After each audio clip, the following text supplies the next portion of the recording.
नमस्कार दोस्तों, तो कहानी की दुनिया में आपका एक बार फिर से स्वागत है। एक छोटी सी और शिक्षाप्रद कहानी लेकर हम आपके सामने प्रस्तुत हुए हैं। अगर पसंद आए तो प्लीज लाइक करें, हमारे चैनल को भी सब्सक्राइब कर लें। आज की कहानी का नाम है नालायक बेटा। ओ नालायक, पिताजी ने जोर से चिल्लाकर विशाल को आवाज लगाई, जो कॉलोनी में आए टैंकर से पानी भरने में व्यस्त था। गर्मी के दिनों में पानी की किल्लत के कारण 3 दिनों में ही टैंकर से पानी की आपूर्ति होती थी। आवाज सुनकर विशाल बोला, आया पिताजी। विशाल को पानी भरने के बाद कामों की फहरिस्त संभाल दी गई थी। मंडी से सब्जी लाना है, गेहूं पिसवाना और ऊपर छत की झाड़ू लगानी है। छोटा भाई विवेक इंजीनियरिंग प्रवेश परीक्षा की तैयारी में व्यस्त था। पिताजी उसके कमरे में जाकर पढ़ाई का जायजा रोजाना लिया करते थे और उसकी हर समस्या का भी तत्काल समाधान हो जाता था। वैसे भी विवेक पढ़ाई में कुशाग्र था। विशाल भी पढ़ाई में औसत दर्जे का छात्र रहा और उसने बीए कर नौकरी की तलाश जारी कर दिया था। कुछ दिनों बाद विवेक का परिणाम आ चुका था और वह अव्वल रैंक के साथ इंजीनियरिंग कॉलेज में चयनित हो चुका था। घर पर छोटे बेटे की सफलता पर उत्सव का माहौल था। पिताजी ने पूरे मोहल्ले भर में मिठाई बंटवाई थी। पैसों की व्यवस्था कर छोटे बेटे का दाखिला इंजीनियरिंग कॉलेज में करवा दिया गया।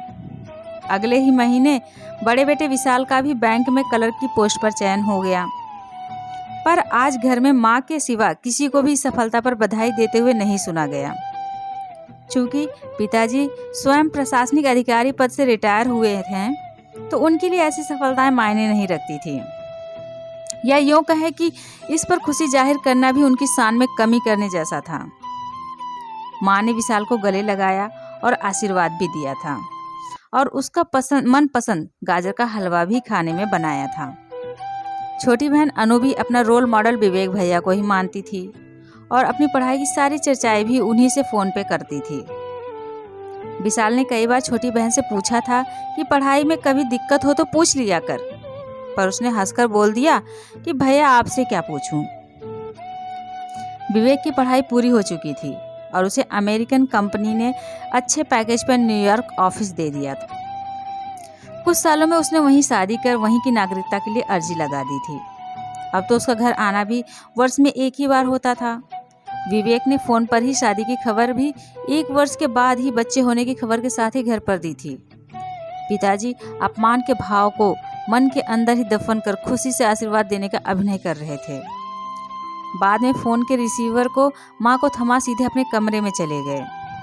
विशाल ने मां की पसंद से ही शादी की और उसकी पत्नी घर की सारी जिम्मेदारियों को बखूबी निभा रही थी।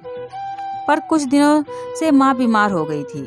डॉक्टर ने जांच कर बताया तो पता चला कि उनकी दोनों किडनी कमजोर है और कम से कम एक किडनी का ट्रांसप्लांट होना आवश्यक है। विशाल ने अपनी किडनी खुशी खुशी मां को दे दिया था। जब खबर विवेक तक पहुंची तो छुट्टी न मिलने की मजबूरी बताकर आने में असमर्थता जता दी। आज पहली बार पिताजी नालायक बेटे को गले लगाकर फपक फपक कर रो रहे थे। तो आशा ये छोटी सी कहानी आपको पसंद आई होगी। अगर पसंद आए तो प्लीज़ लाइक करें।